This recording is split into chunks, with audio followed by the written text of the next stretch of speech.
नमस्कार। श्री रामचरितमानस के इस एपिसोड में आप सभी का स्वागत है। केवल राम कथा का यहाँ वर्णन नहीं, यह ज्ञान की यात्रा है, यह समझने की प्रक्रिया और यह बताता है कि सत्य हमारे सामने होते हुए भी हम क्यों नहीं समझ पाते। ध्यान से सुनिए। जाग बलिक जो कथा सुहाई, भरद्वाज मुनिवरई सुनाई, कहियो सोई संवाद बखानी, सुनो सकल सज्जन सुख मानी। याज्ञवल्क्य मुनि ने जो सुंदर कथा भरद्वाज जी को सुनाई, वही मैं भी कहूँगा या कहूँगी। तुलसीदास जी बोलते हैं, आप सब सज्जन इसे सुनकर आनंद लीजिए। लेकिन यहाँ एक बहुत बड़ा सिद्धांत छुपा हुआ है। ज्ञान कभी भी अकेले उत्पन्न नहीं होता, वह परंपरा में चलता रहता है। आज के समय में हम सोचते हैं कि हम खुद सब जान सकते हैं। गूगल है, यूट्यूब है, किताबें हैं। लेकिन यह श्लोक कहता है, ज्ञान का असली स्वरूप सुनने में है, श्रवण में है। और श्रवण भी ऐसा नहीं कि बस सुन लिया, बल्कि उस परंपरा से जुड़कर जिसमें अनुभव, तप और समझ जुड़ी होती है। यही कारण है कि हमारे शास्त्रों में गुरु शिष्य परंपरा को इतना महत्व दिया गया।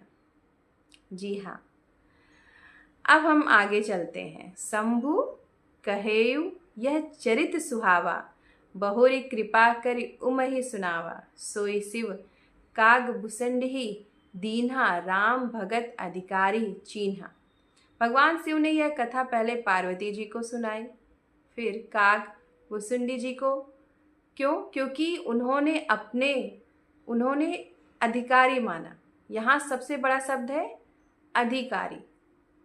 मतलब हर ज्ञान हर किसी के लिए नहीं होता, और यह कोई भेदभाव नहीं है। यह क्षमता की बात है, कैपेसिटी की बात है। आज के समय में हम चाहते हैं सब कुछ हमें तुरंत मिल जाए, बिना तैयारी के, बिना पात्रता के। लेकिन अगर किसी को गहरी बात समझनी है तो पहले खुद को उस स्तर तक उठाना पड़ेगा। जैसे अगर किसी बच्चे को सीधे सीए का पेपर दे दीजिए तो क्या वह समझ पाएगा? नहीं। ठीक वैसे ही आध्यात्मिक और जीवन के गहरे सत्य भी तभी समझ आते हैं जब हम उसके योग्य बनते हैं। जी हाँ, जब हम उसके योग्य बनते हैं।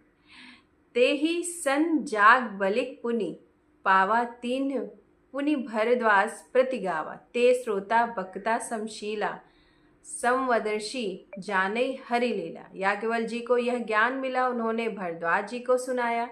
और यहाँ लिखा है दोनों समशील थे, वक्ता और श्रोता दोनों एक जैसे स्तर के थे। यह बहुत बड़ी बात है। आज क्या हो रहा है? लोग सुनते नहीं, ये बस इंतजार करते हैं कि कब सामने वाला बोले और मैं जवाब दे दूं। और जो बोलते हैं वे भी समझाने के लिए नहीं, दिखाने के लिए बोलते हैं। इसलिए ज्ञान वहीं पे रुक जाता है। लेकिन यहाँ कहा गया है कि जब बोलने वाला और सुनने वाला दोनों समझने की भावना में हो, तब असली ज्ञान प्रवाहित होता है। यहाँ एक और शब्द है, समदर्शी। मतलब जो हर चीज को संतुलित दृष्टि से देखता है, ना पक्षपात और ना ही अहंकार। आज के समय में सबसे बड़ी समस्या यही है, हम चीज़ों को तटस्थ होकर देख ही नहीं पाते।